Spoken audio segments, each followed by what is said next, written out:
ಪರೀಕ್ಷಾ ಹಗರಣದ ಬಗ್ಗೆ ಜಾನ ಮೌನ. ನೀಟ್ ಪ್ರಶ್ನೆ ಪತ್ರಿಕೆ ಸೋರಿಕೆಗೆ ಸಂಬಂಧಿಸಿದಂತೆ ದೆಹಲಿಯಲ್ಲಿ ನಡೆಯುತ್ತಿರುವ ಕಾಂಗ್ರೆಸ್ ಜನತಾ ಪಾರ್ಟಿಯ ಪ್ರತಿಭಟನೆ ದಾಂಧಲೆಗೆ ಆಮ್ ಆದ್ಮಿ ಪಕ್ಷ ದೊಡ್ಡ ಮಟ್ಟದಲ್ಲೇ ಬೆಂಬಲ ನೀಡ್ತಾ ಇದೆ. ಪ್ರತಿಭಟನಾಕಾರರ ಜೊತೆಗೆಯೇ ಇರುವ ಅರವಿಂದ್ ಕೇಜ್ರಿವಾಲ್ ಮತ್ತು ಅವರ ಪಟಾಲಂ ಜಿರಳೆಗಳಿಗೆ ಬೇಕಾದ ಎಲ್ಲ ನೈತಿಕ ಸ್ಥೈರ್ಯವನ್ನು ಕೂಡ ನೀಡ್ತಾ ಇದ್ದಾರೆ. ಆದ್ರೆ ದೆಹಲಿಯಲ್ಲಿ ಕೂತು ಕೇಂದ್ರ ಸರ್ಕಾರದ ವಿರುದ್ಧ ಯದ್ವಾತದ್ವಾ ವಾಕ್ಪ್ರಹಾರ ನಡೆಸುತ್ತಿರುವ ಇದೇ ಅರವಿಂದ್ ಕೇಜ್ರಿವಾಲ್ ಅವರು ತಮ್ಮದೇ ಪಕ್ಷ ಆಡಳಿತದಲ್ಲಿರುವ ಪಂಜಾಬ್ನ ಪರೀಕ್ಷಾ ಹಗರಣಕ್ಕೆ ಸಂಬಂಧಿಸಿದಂತೆ ಮಾತ್ರ ಇದುವರೆಗೂ ತುಟಿ ಪಿಟಿಕ್ ಅಂದಿಲ್ಲ.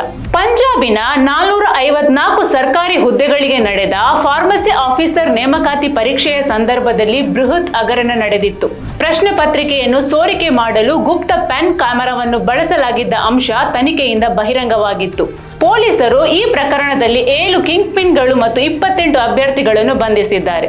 ಬ್ಲೂಟೂತ್ ಇಯರ್ಪೀಸ್ಗಳ ಮೂಲಕ ಉತ್ತರವನ್ನು ನೇರ ಪ್ರಸಾರ ಮಾಡಲಾಗಿತ್ತು. ಇದಕ್ಕಾಗಿ ಅಭ್ಯರ್ಥಿಗಳಿಂದ ಲಕ್ಷಾಂತರ ವಸೂಲಿ ಮಾಡಲಾಗಿತ್ತು ಎಂಬುದಾಗಿ ಪೊಲೀಸರು ಹೇಳಿಕೊಂಡಿದ್ದಾರೆ.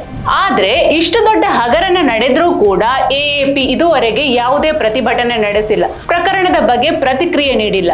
ಹೀಗಾಗಿಯೇ ಜನ ಅರವಿಂದ್ ಕೇಜ್ರಿವಾಲ್ ಅವರಿಗೆ ಪಂಜಾಬ್ನ ಪರೀಕ್ಷಾ ಹಗರಣದ ಬಗ್ಗೆ ನಿಮ್ಮ ಪ್ರತಿಭಟನೆ ಎಲ್ಲಿ, ನಿಮ್ಮ ಆಕ್ರೋಶ ಎಲ್ಲಿ ಎಂದು ಪ್ರಶ್ನೆ ಮಾಡ್ತಾ ಇದ್ದಾರೆ.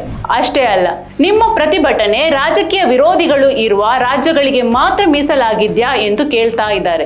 ಅದೇನೇ ಇರಲಿ, ಪ್ರಶ್ನೆ ಪತ್ರಿಕೆ ಸೋರಿಕೆ ವಿರೋಧ ಪಕ್ಷಗಳು ಆಳುತ್ತಿರುವ ರಾಜ್ಯಗಳಲ್ಲೂ ನಡೆದಿದೆ ಎಂದಾದ ಮೇಲೆ ಅಲ್ಲೂ ಇದೇ ತರನಾದ ಆಕ್ರೋಶಗಳು ವ್ಯಕ್ತವಾಗಬೇಕಲ್ವಾ? ಪ್ರತಿಭಟನೆಯನ್ನು ಕೇವಲ ನೀಟ್ಗೆ ಮಾತ್ರ ಮೀಸಲಾಗಿಡುವುದು ಎಷ್ಟು ಸಮಂಜಸ?